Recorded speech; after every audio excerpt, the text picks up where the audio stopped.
La Luciérnaga, revista radiofónica del Sindicato de Trabajadores Académicos de la Universidad de Guadalajara. ¿Qué tal, amigos? Muy buenos días. Ya estamos aquí en La Luciérnaga, revista radiofónica del Sindicato de Trabajadores Académicos de la Universidad de Guadalajara. El día de hoy nos acompaña el ingeniero Alfredo Mendoza Cornejo. Es un gusto tener, ingeniero. Buenos días. Buenos días a usted y a todos los radioescuchas. Bueno, pues el día de hoy vamos a platicar de la obra artística del ingeniero. Yo quería platicar de su obra artística en general.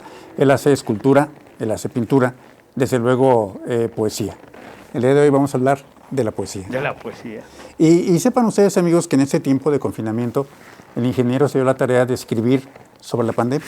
Sí, trabajé poesía sobre ese tema, pues era algo insoslayable, algo que precisamente estaba presente en toda la sociedad a nivel estatal, nacional, mundial, y esa era algo inexcusable. Había que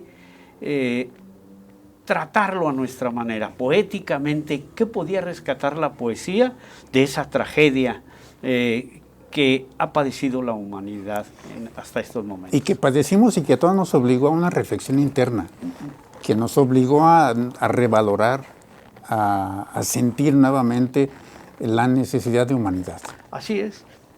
Todas las cosas son dialécticas, mi estimado Gustavo, engendran a sí mismo su negación. Una de las negaciones del mal tendrá que ser el bien. Y dentro del bien, en términos de ese confinamiento voluntario, pues lo más inmediato que teníamos era a nuestra persona. Y lo que valorábamos y ya no estaba a la mano, y lo que no percibíamos, no concibíamos, y ahora lo comenzábamos a tener con cierta abundancia: el tiempo, la cercanía con la familia, la plática, la amistad, la recuperación de muchos afectos, el verdadero conocimiento de quién eran tus hijos, y muchas otras cosas que, pienso yo, afloraron. Y pues ese tiempo, que en lo que a un servidor concierne no lo puedo dar por perdido, fue precisamente un oasis dentro de ese trajín tan turbulento de la cotidianidad, para poder abocarme a eso que me apasiona, la poesía, la historia, las artes plásticas. Y la reflexión profunda. Así, tratando de hacerla. ¿Cómo fue? ¿Esto fue intencional, ingeniero? ¿Fue intencional haber querido escribir sobre la pandemia? Sí, no, es intencional, definitivamente. El tiempo es la oportunidad de ser quien debe ser. Primera reflexión, amigos. en esa función, ¿quién soy? Soy una gente que tiene una intuición, una inclinación hacia la sensibilidad poética, hacia los fenómenos sociales también expresados a través de la historia, o estéticos a través de las artes. Entonces era, insisto, algo inherente, algo que no podía evadir. Sí, estaba ya frente a mí y tenía que confrontarlo de la mejor manera. Primero entendiéndome y tratando de expresarlo ya de manera escrita. Vámonos con una poesía del ingeniero. Ah, correcto. Bueno, le abrí, se llama estar cerca, estar lejos. Estar cerca de los demás hace meses era vivir, sentirse inmerso en el libreto de la vida, ser parte actuante de la misma. Era encuentro, convivencia, concurrencia, que te hacía sentir despierto, digno de degustar la existencia, con la complacencia por ver, hablar y estar con los demás. Sentir da satisfacción, afecto, amistad y certeza de resarcir el tiempo bajo el cual nos consumimos. Ahora, la distancia, por temor a ser contagiados, nos atrapó en contradictoria situación. La cercanía que daba confianza causa sospecha, temor, y la lejanía que entristecía da seguridad. La algarabía, vida en ebullición, es riesgo. El silencio, que expresaba ausencia, es compás de espera. Mañana latente, esperanza que se engendra en la mente. ¿Qué tal? ¿Qué tal con esta primera reflexión? Tan cerca y tan lejos, efectivamente. Nació de una contradicción, y ahora parecía que los valores se invertían, ¿no? Así es. Sí, mi directo. No, pues si gustan, puedo dar lectura Adelante, a otra adelante, poesía. adelante. Ah, ¿Hay algún ruido acá afuera? Gracias.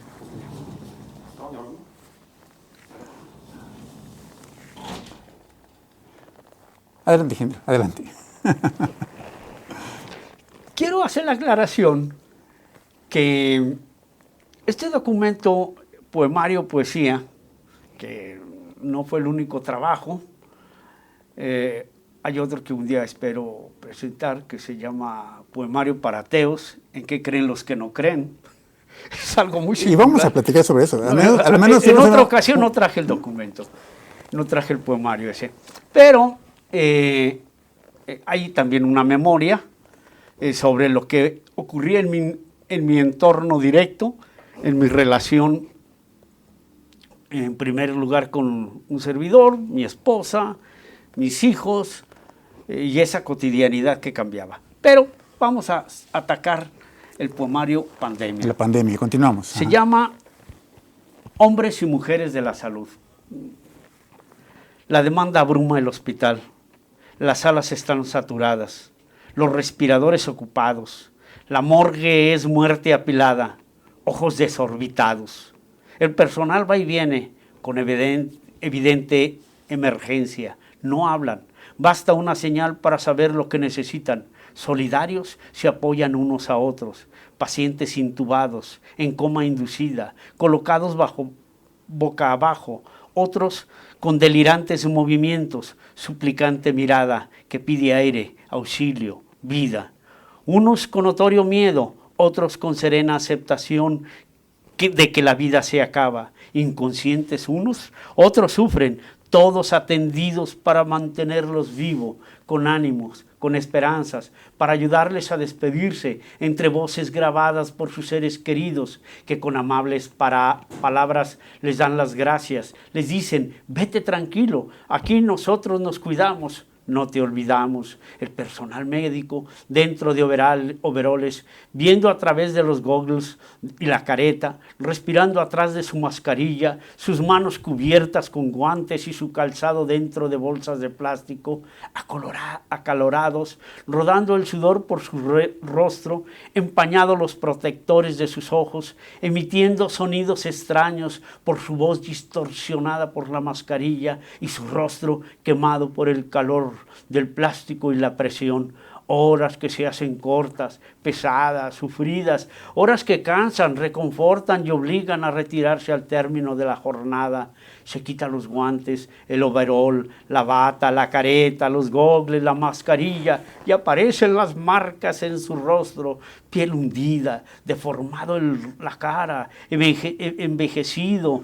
Se va satisfecho, insatisfecho, se tiene que ir, se encuentra al límite, puede colapsar, se va a su casa o a su refugio, se va repasando la pregunta del que va a ser intubado. ¿Despertaré, doctor? ¿Voy a vivir? O momentos finales de una vida, de una página en la biografía familiar, o piensa en la que acaba de salvar y con ello de nuevo vuelve a empezar. Surgen preguntas. ¿Cómo se contagió? ¿Por qué actuó con indolencia? ¿Por qué tampoco cambió su vida y la seguridad de su familia? Concluye. Misterios del desperdicio a la vida que muchos llevan dentro. Pronto su preocupación pasa a ser él y los suyos. Recuerda que van más de 3.400 trabajadores de la salud fallecidos por el coronavirus y más de 180.000 contagiados y que el próximo puede ser él. Trae a colación la incomprensión de autoridades. Ningunearon su seguridad al negarles insumos necesarios para su protección. Fueron muchos los que enfermaron, murieron y cuando exigieron los llamaron saboteadores, complotistas, instrumentos de oscuros intereses, conservadores.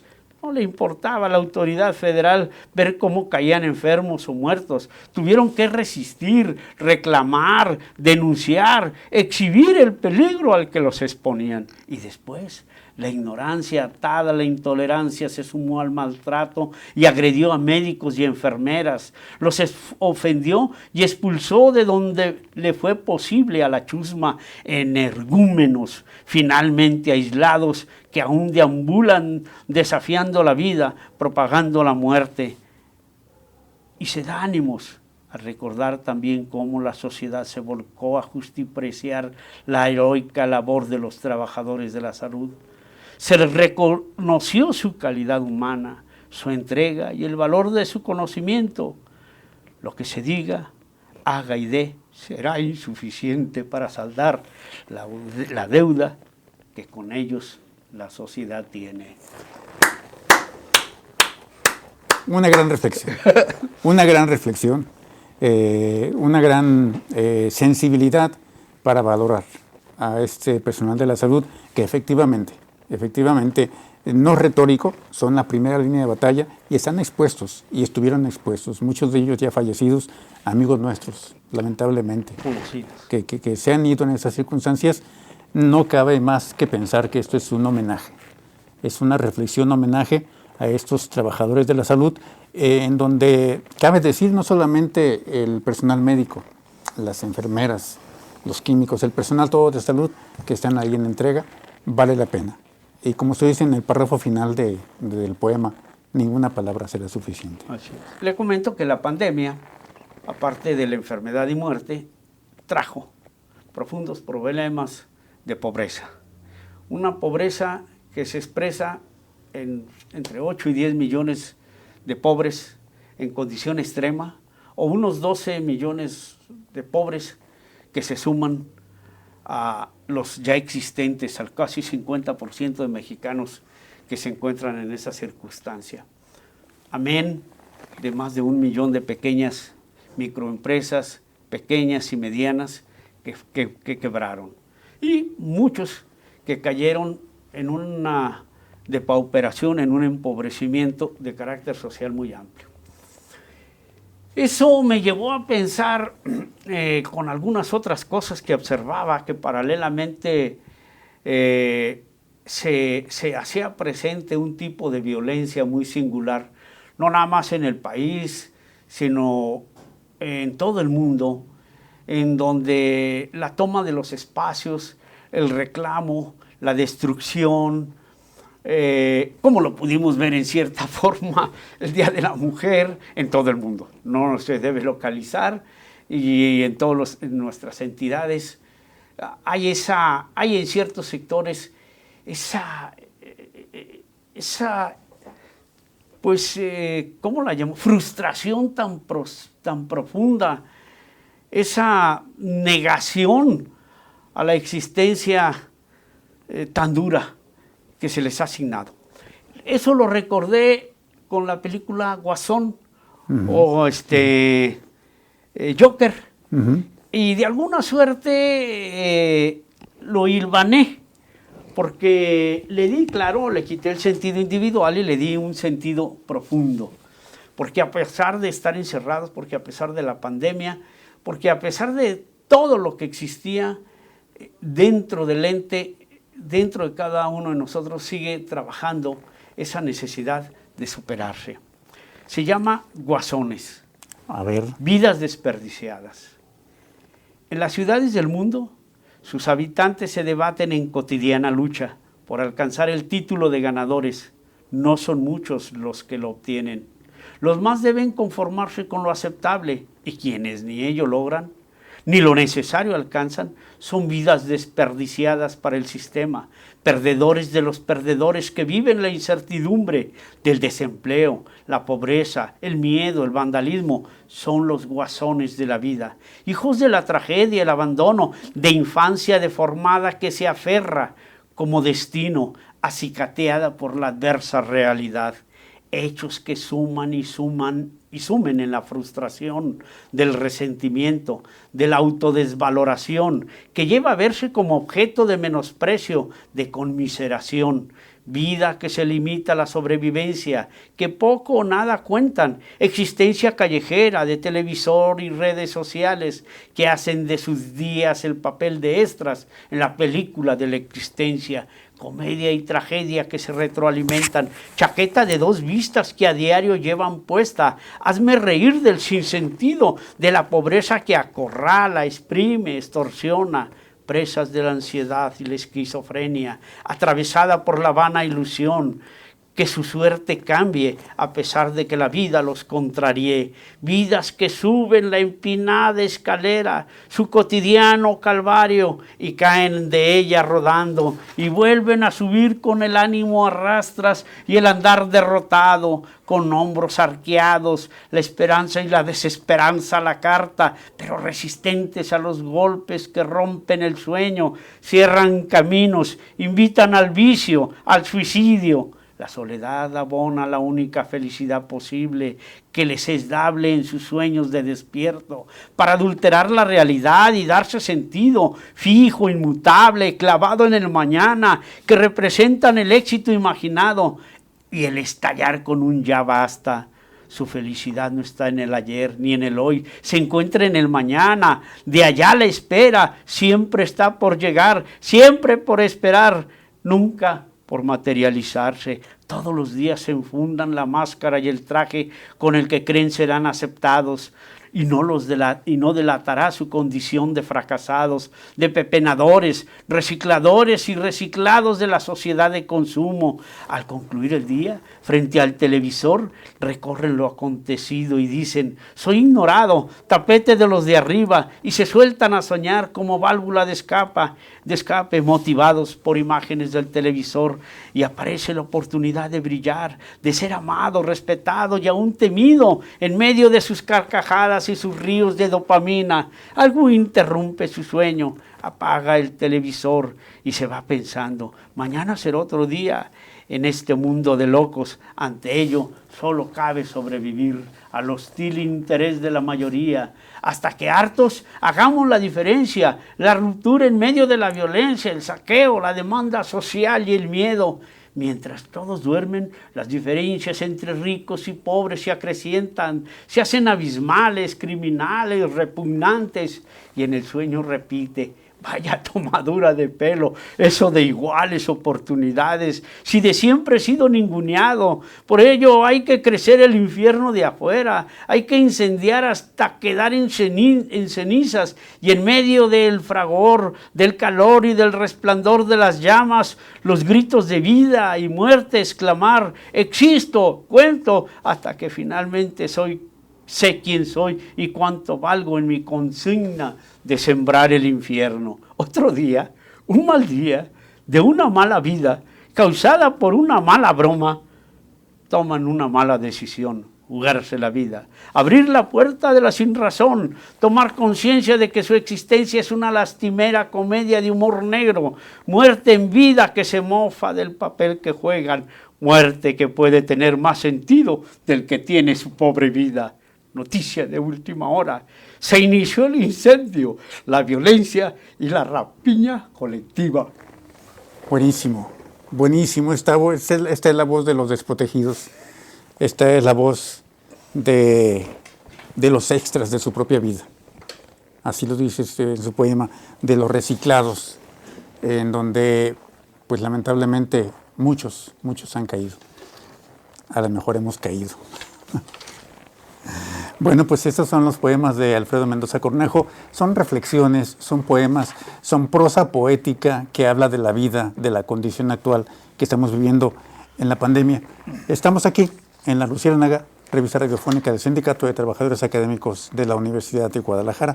Hay algo más que está pasando en la sociedad. Además de la pandemia, parece ser que lo único que no ha parado son las desapariciones.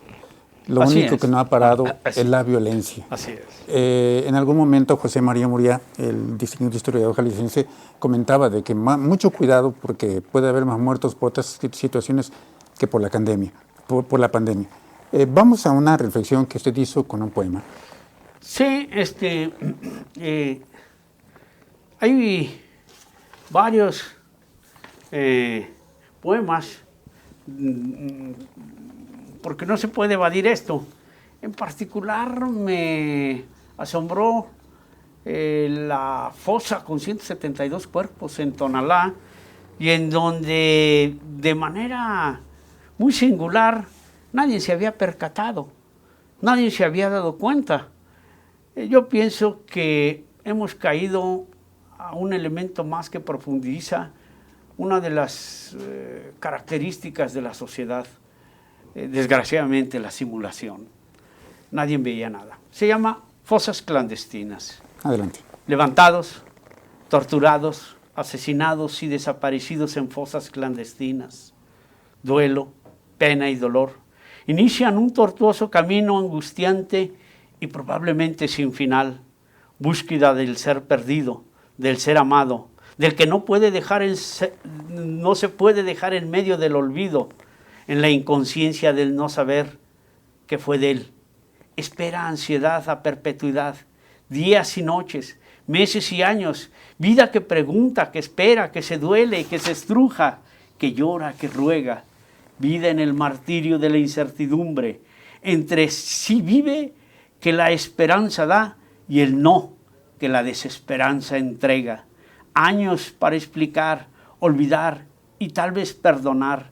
Años de extrañar su presencia, su risa, sus afectos, gustos, ocurrencias. Tiempo para poder sustituir el cariño, el sueño, el lugar que se tenía para él o para ella. De ver cómo se les explica a los hijos lo que sucedió con su padre, su madre o ambos.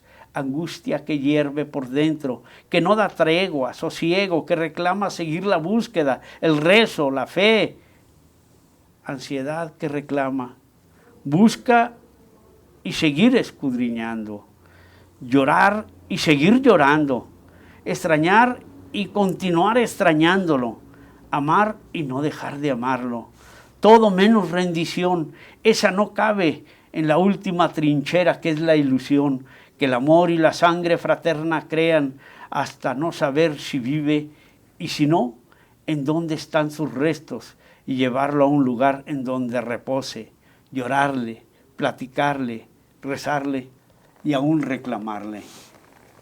Bueno, pues eso es una reflexión una vez más profunda, la desaparición de esa enorme cantidad de personas y la necesidad que tenemos de encontrar a esos desaparecidos, la necesidad de llorarles, efectivamente, la necesidad de hablarles, con certeza de que ahí están, por lo menos. Ingeniero, no sé si hay tiempo. Vamos a un corte y continuamos, ¿le parece? Sí.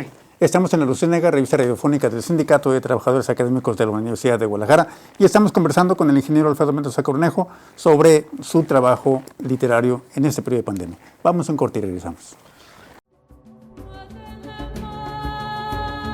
La Luciérnaga sigue la bioluminiscencia. En un momento regresamos.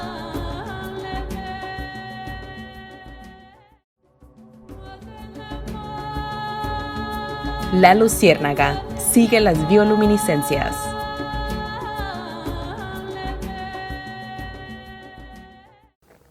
¿Qué tal, amigos? Ya estamos aquí de regreso en La Luciérnaga, revista radiofónica del Sindicato de Trabajadores Académicos de la Universidad de Guadalajara, y seguimos platicando con Alfredo Mendoza Cornejo. Él es un distinguido universitario y estamos platicando sobre su obra poética, en particularmente estas reflexiones durante el periodo de pandemia. Y vamos con algo que es importante. ¿Qué tanto hemos resistido esta restricción en la vida cotidiana? ¿Qué tanto hemos resistido estos cambios? ¿Qué tanto hemos tolerado y toleramos a los demás en esos acontecimientos? Ingeniero, nos va a leer un poema relacionado con la tolerancia. Sí, el confinamiento nos trajo de manera obligada pues un tiempo extra para poder ver las noticias internacionales y las nacionales. Pues, nos forzó ver al tal Trump, y viendo a Trump y viendo lo que acontecía en Estados Unidos, se dieron fuertes problemas relacionados con la intolerancia, con el racismo. También los pudimos ver aquí en el país. Y pues decidí escribir algo sobre eso en función a lo que escuchaba, que decían que era. Y todos asumían una actitud como yo te tolero, es decir, como un acto de condescendencia mía hacia tu persona, como una gracia, como un favor, como yo te perdono, te tolero, bueno, te podrás imaginar, claro. Y decían entre comillas o para sí, mientras te aguante. Y no, esto se trata de un asunto que tal vez de los cambios que trae la pandemia a nivel mundial, de la tolerancia, entre otros, debe ser uno que debe acrecentarse. Tolerar no es pensar que otorgas el derecho de existir, de hablarle de hablarte o hablarle. No es asumir el yo te acepto. Uno no es nadie para asumir ese prepotente argumento. La tolerancia es identificarse con el otro, ver la naturaleza de la humanidad como principio de identidad de ambos, de todos, en donde ni tú le das la dignidad, ni él te la da a ti. Por nacimiento a todos pertenece y nos confiere la categoría de humanos. La tolerancia es corresponsabilidad con el que tienes enfrente, saberse parte de un todo que le da sentido a la presencia de ambos. Si yo tengo dignidad, él también la tiene. Si yo soy libre, por igual lo es. Si tengo ilusiones, metas, en él también existen. La tolerancia es saber y sentir que tu dignidad solo se sostiene si reconoces la de él, que tu pertenencia a la especie humana no es más ni menos que la de él, que ambos, que todos, tenemos el mismo atributo hecho de dignidad y libertad que como humanos en la historia hemos conquistado. Bueno, pues ahí tenemos una reflexión sobre la tolerancia. Efectivamente, es una conquista larga, histórica, en diferentes tiempos y espacios. Esta conquista se ha venido dando muy lentamente, y todavía tenemos mucho que hacer con respecto a la tolerancia. Vaya que sus reflexiones estuvieron entonces fluidas, Sí. profundas. ¿Qué hacía además de estar en estas...? Ejercicio. Tengo una casa que afortunadamente es grande, tuve la oportunidad de comprar un terreno, allá donde valía muy poco porque era un terreno ejidal, le planté 14 árboles al patio, guayabos, arrayanes, aguacates. Ahora esos árboles tienen más de 30 años y yo los veo crecer y ellos me ven envejecer, una cosa muy paradójica, pero muy agradable. Entonces, leer, conviví mucho con mi esposa, platicábamos, tomábamos el café, preparábamos los alimentos juntos. Normalmente era el que lavaba yo los trastes. Pero algo aprendía. Y leer tanto los diarios, 2 diarios, uno estoy suscrito y otro me hacen el favor de una vez que lo leen regalármelo, un vecino. Y el hecho es que mis libros que tenía pendientes y algunos otros que sumé, y vuelvo a lo mismo. El tiempo, en mi caso, es una fijación. Y esa fijación tiene el sentido de darle un compromiso a ese tiempo. Y ese compromiso debe tener un propósito, el bien, para mí, para mi familia, para todos los demás, en el sentido que me sea dable, que mis capacidades lo permitan alcanzar. Entonces, aquí hay un poema, le abrí ahorita, que se llama El México que anhelamos, que tiene tal vez algo que ver de eso. A ver, vayamos. Bueno, yo me pregunto quién no ha visto las mañaneras. Y entre las mañaneras y entre leer los periódicos salió eso. El país que buscamos no es de un solo hombre, es de todos los mexicanos. No resta ni divide, suma y multiplica, comunica y acerca, incluye y no excluye. No es de pobres contra ricos, es de los que están por un gran país. No creen resentimientos, ciudadanos capaces de darse la mano. No acepta la pobreza como fatalidad, aspira al desarrollo y progreso en deuda con los que menos tienen. El México que edificaremos no deja su porvenir en un Mesías, lo pone en manos de su ciudadanía. Detesta la corrupción, la simulación y la venganza. No se agacha ni se rinde, No se siente superior o inferior, no se autocomplace, habla con claridad y fuerza, aprende del pasado, se ocupa del presente y ve hacia el mañana, respeta la libertad de expresión y conciencia, cree en la educación, la ciencia y la tecnología, defiende sus instituciones y su democracia, cuida la salud de su medio, trabaja duro, sabe que nada es gratis, no discrimina, no odia ni amenaza. Es un país de todos, que acepta sus diferencias, que no se encierra en un sí mismo, abre las posibilidades al mundo para compartir, competir, comercializar, avanzar, crecer. Piensa y repiensa el mejor país para los nuestros y el ideal de nación para los que vienen. Efectivamente, un punto importantísimo para los que vienen. ¿Qué país estamos creando? ¿Qué país estamos dejando? Y bueno, pues este no es un reflejo de las mañaneras, es la antítesis de las mañaneras. Bueno, teníamos que decirlo. Es una buena reflexión. Me trajo a colación algo que comentamos vía telefónica, ingeniero, cuando pactamos esta entrevista. Ese poema llamado Tres Tiempos. ¿No lo trae de casualidad? Bueno, pues tengo que prender la computadora porque ese no lo he podido imprimir. Vamos a continuar con y vamos a hacer un tiempo especial para grabar de... Correcto, de las prenderlo. mañanas. Bueno, vamos a ver algo. Ya que hablamos de tolerancia, tal vez el mayor grado de intolerancia es en las redes sociales. Linchamientos tremendos. Son linchamientos. Yo saco una contribución histórica, debo hacerle el conocimiento al público, que he escrito muchos libros de historia, específicamente sobre la educación superior en Jalisco y en particular sobre la Universidad de Guadalajara.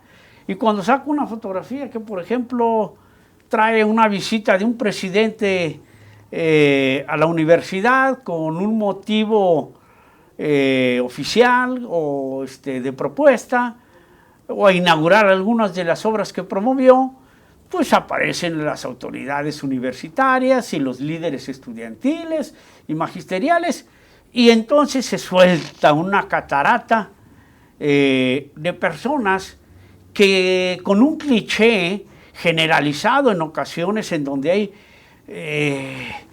reputados universitarios, doctores, licenciados, ingenieros, científicos, a todos creen que con decir puras ratas tienen toda la verdad. Pura basura, ah caray. Puro lacra.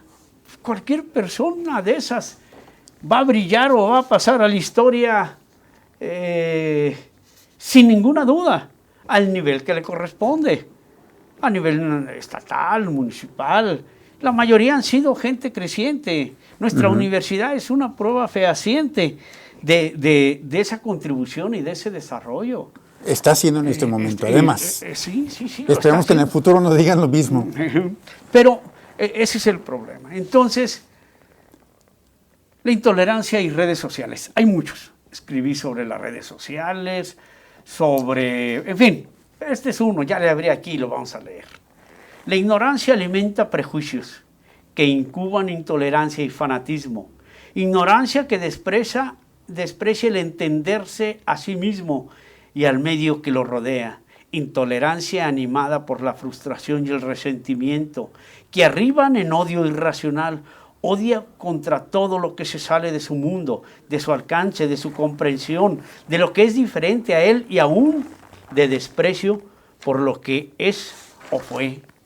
Envidia e intolerancia a los que tienen luz propia, están por encima de ellos, no los necesitan para sobresalir. Intolerancia, expresión de su mediocridad, que se jacta de su ignorancia, que presume su odio con orgullo, que difama, maldice, injuria y se asume como víctima, y lejos de lo impuro. Odio que arroja la piedra desde el anonimato, resguardado en la horda bajo la cual se oculta.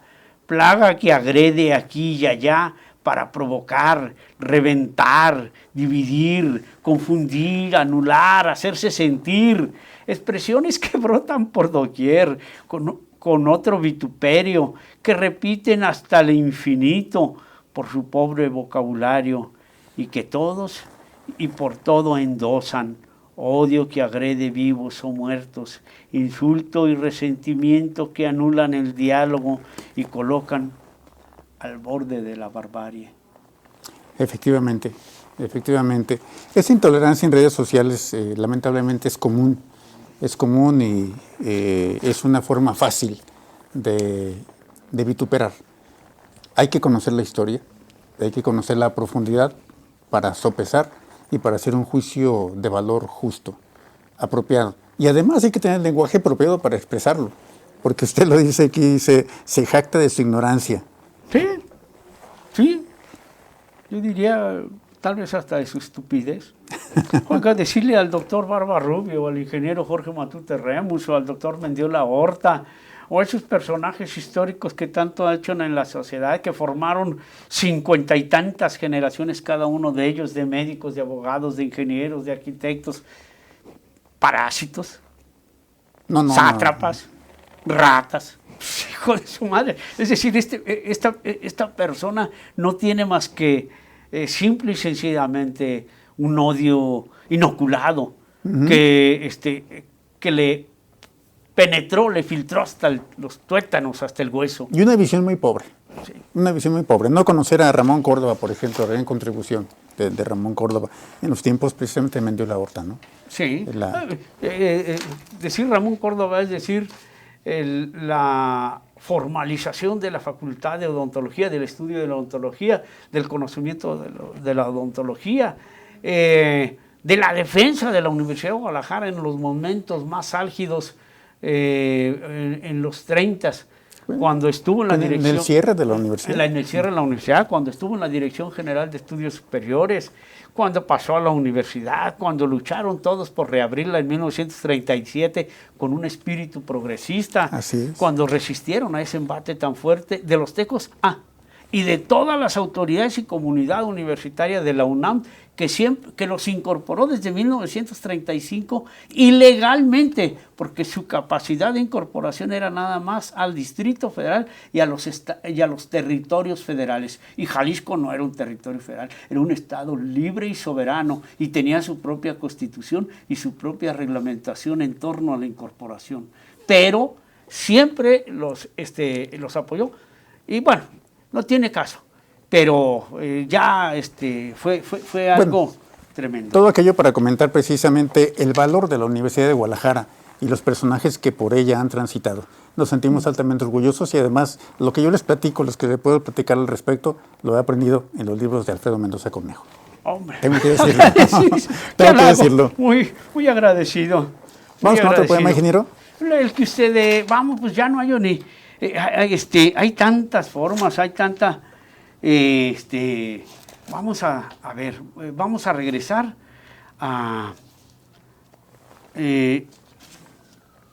vamos a regresar al problema de la pandemia. Adelante. Dentro de la pandemia, desde un inicio, hubo dos fuerzas, dos expresiones, dos representaciones. Unos que clamaban priorizar a como diera lugar y al costo que fuera posible la salud. Esto replicando lo que se había hecho en Japón, lo que se había hecho en Corea, lo que se había hecho en Singapur, lo que se había hecho en China, una vez que apareció. Primero la salud y después la economía. Hay que cerrar, hay que confinar. Claro, hay que apoyar a quienes van a sufrir las consecuencias en la medida en que fuera dable, que lo hicieron muchos países, incluyendo de América Latina, pero el más destacado es Estados Unidos, que todavía ahorita acaba de aprobar $1.900.000.000.000 para este tipo de circunstancia. Bueno, por el otro lado, había quienes pedían que había que salir, que había que priorizar la economía, que había que ir a comer, que había que tomar en cuenta que esto era algo pasajero, era un catarro. Despedirnos de los abuelos, llegaron a decirlo. Que esto pues era como un catarro pasajero y que pues había sí que cuidarse, pero había que reactivar la economía. Otros países dijeron sí, hay elementos de la economía que no pueden por ningún motivo pararse porque son simple y llanamente esenciales, pero hay que tomar todas las restricciones posibles. Dicen, entonces escribí un poema que se llama Dilema, Economía o Salud. Dicen los primeros, ¿para qué preocuparse? Más vale olvidar la pandemia y emprender la fuga al vacío, en el que hay que llenar mañanas en medio de un escenario marcado por la muerte. No se concibe sentarse a llorar a los fallecidos, son pasados que hay que remontar y la mejor manera es el trabajo, el explayar el proyecto personal. De que el riesgo existe, existe. El rostro y respirar de cualquier persona lo significa. Que su ataque puede ser fatal, lo es y lo sé. Padecimiento tortuoso, asfixiante, muerte por soledad. Miedo que retrocede ante otro miedo, el de quedarse atrás. Derrotado, fracasado, el ya no ser, sumido en la pobreza y el hambre, como la inmensa mayoría. No hay apoyo, no hay dinero, el hambre grita, sal a trabajar. Los tuyos reclaman comer, el gobierno te dice, no hay respaldo para ello. La salud enfrenta la economía, plantea el dilema, asfixia o hambre. No hay opción, no estás contemplado dentro de los que están a salvo. Revisa la nómina del gobierno, comprueba que para él no cuentas, juégatela o llorar. Te lanzan como juego de dados a la calle, no hay nada ni nadie que te ayude a resguardarte. El Estado te olvidó, tu muerte será con cargo a él. Pues su tosudez, inanición y ceguera, en lucha desigual, te mandó a torear la muerte, te lanzó. Morir o padecer por un plato de sopa, sin más sentido que ser un número que engrosa una cifra, que coloca en la vacuidad de la existencia, en la ofensiva frialdad de la estadística. Los que cargan su pobreza, los que enfrentan la pandemia, los que lidian y lindan con la muerte, a los que pueden sombrecerles el presente, les tiene sin pendiente la muerte. Lo urgente es perder el miedo, abrir las puertas, retomar la vida, que bien pudiera ser para sujetar la muerte por falta de unos pesos que los mantenga en casa. Excelente. Efectivamente, esa contradicción, esa dualidad a la que nos vimos sometidos, pero la mayoría no tenían opción. Así es. Había que salir. Así es. Es evidente que ¿cuál prueba existe de ello? ¿Quiénes fueron los que murieron de manera masiva? Los pobres. Así es. ¿Y quiénes son? ¿Y cuántos fueron? Bueno, los estudios del propio gobierno de excedencia de muertes y los que hizo el INEGI, pues a final de cuentas, cuando se hagan las sumas bien, en este momento ya son más de 425,000 muertos. Así es. ¿Sí? El INEGI no contó más su excedencia de 33,000 muertos en casa, pero hasta agosto. Faltan los meses más duros, septiembre, octubre, noviembre, diciembre, y enero y febrero, que son terribles, ¿sí? Más aparte, los que tienen muertes colaterales en relación o coligados con el COVID, que los derrames cerebrales, los infartos, en fin, todo lo que hay detrás de ello. ¿Qué me sabe el ingeniero? ¿Mande? ¿Qué me sabe? ¿Respecto a qué? Vamos continuando, lo vamos a decir al aire, pero efectivamente son ofensivas las cifras estadísticas, así lo dice en su poema y lo plantea y con firmeza.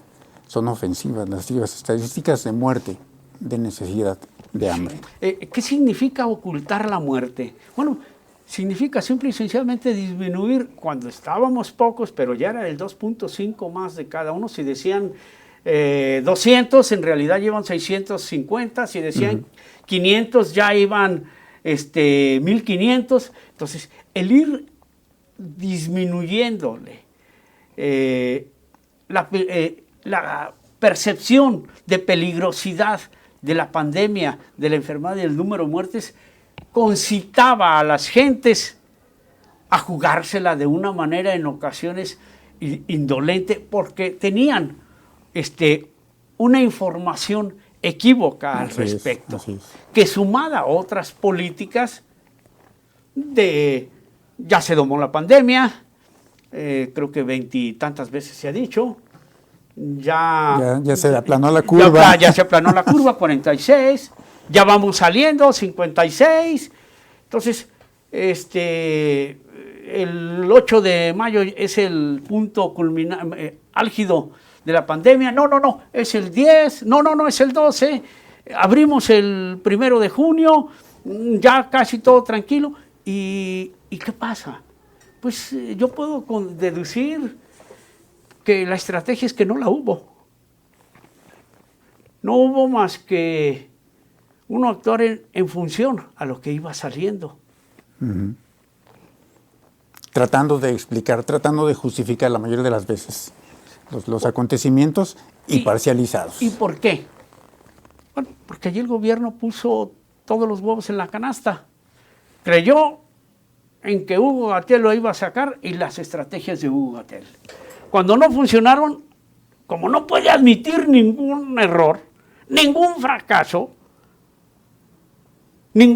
se equivocó, porque se considera perfecto, simple y sencillamente busca las excusas y las salidas para autojustificarse en ese castillo en el que vive de imaginación. Así es. Soslayando además una gran cantidad de problemas colaterales que se están dando con todo esto. Pero yo tengo una pregunta para el ingeniero Alfredo Mendoza Cornejo, y creo que va a ser la última por el tiempo. ¿Qué pasa con Alfredo Mendoza cuando está viendo todas las noticias y los acontecimientos y lo traslada en un sentido de retórica poética, en un sentido de relativa belleza? Digo porque a veces duele. Hay cosas que duelen de lo que dice, y hay cosas que son sublimes.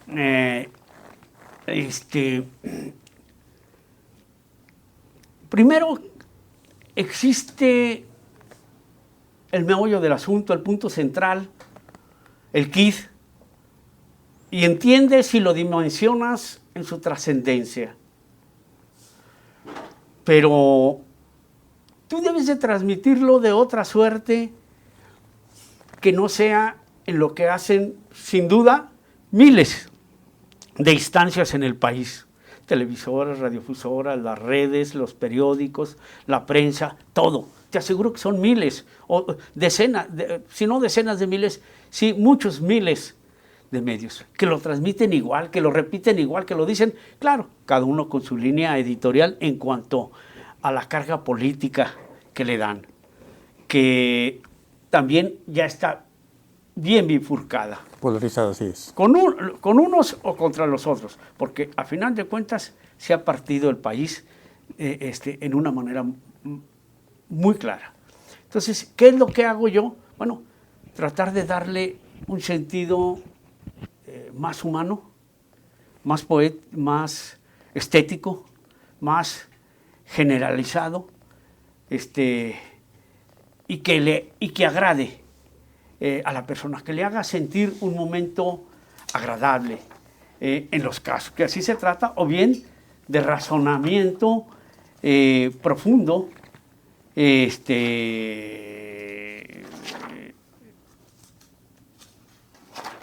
si así lo reclama.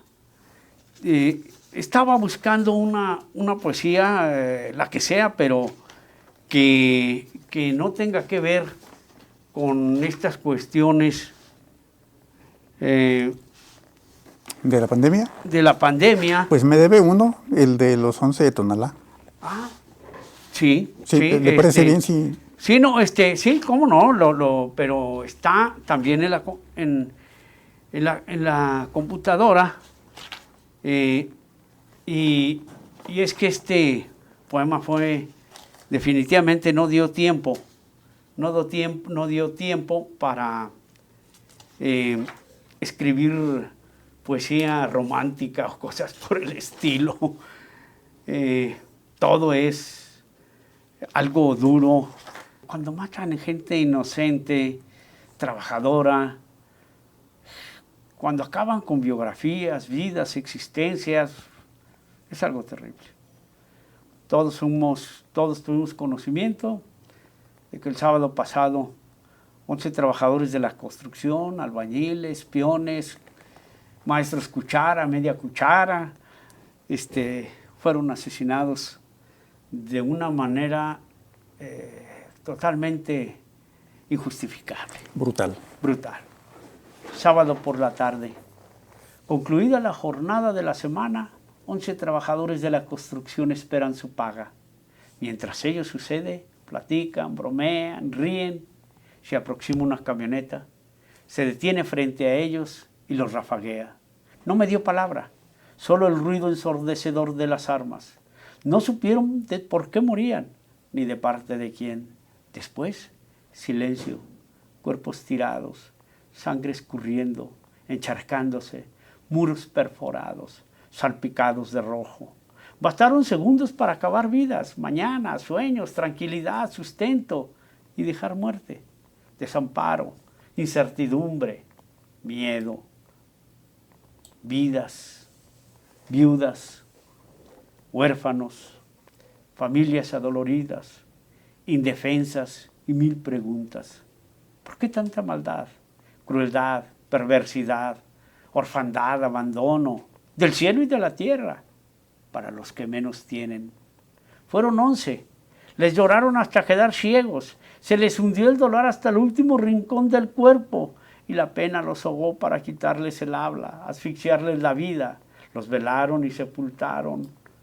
Los niños no dejan de preguntar, la madre envuelta en la oscuridad de la tragedia, la familia atada a la congoja, la novia no sabe cómo reconstruir su corazón. Todo en la neblina de la incredulidad, del no puede ser. Esto es un pésimo sueño, una pesadilla. Urge como sociedad despertar. Los medios dieron cuenta del hecho. Las autoridades declararon. Los dolientes no salían de su consternación y llanto. La comunidad les daba el pésame. Los venenosos incitaban. Por algo fue, para clavar una daga más, para manchar la memoria, para cumplir su destino de buitres. Los asesinos reciben su paga. Llegan a casa como si nada, sin más preocupación de cuándo será la próxima chamba. Para los dolientes, la ausencia es eterna. Les recordará el dolor a soportar. El tiempo echará tierra al asunto. La impunidad seguirá rampante y la sociedad, entre la indiferencia, el miedo y sus prisas, continuará desprendiéndose del pegamento que la sostiene, la moral y la justicia. Bien, amigos, pues ahí tienen la reflexión de Alfredo Mendoza Cornejo en este poema Los 11, alusivo a este reciente acontecimiento muy lamentable allá en Tonalá, Jalisco. Ingeniero, no resta más que agradecerle su presencia y compañía en este programa. Muchas gracias y espero tenerlo pronto nuevamente en el programa. Tenemos muchos temas pendientes, ya de historia, ya de arte. Así es. Mi agradecimiento es para ti, para la universidad, para la radio, para la compañera y para los radioescuchas. Aquí estaremos a tus órdenes cuando nos invites. Muchas gracias. Esa es la Luciérnaga, revista radiofónica del Sindicato de Trabajadores Académicos de la Universidad de Guadalajara. Nos escuchamos la próxima. Hasta luego. La Luciérnaga, revista radiofónica del Sindicato de Trabajadores Académicos de la Universidad de Guadalajara.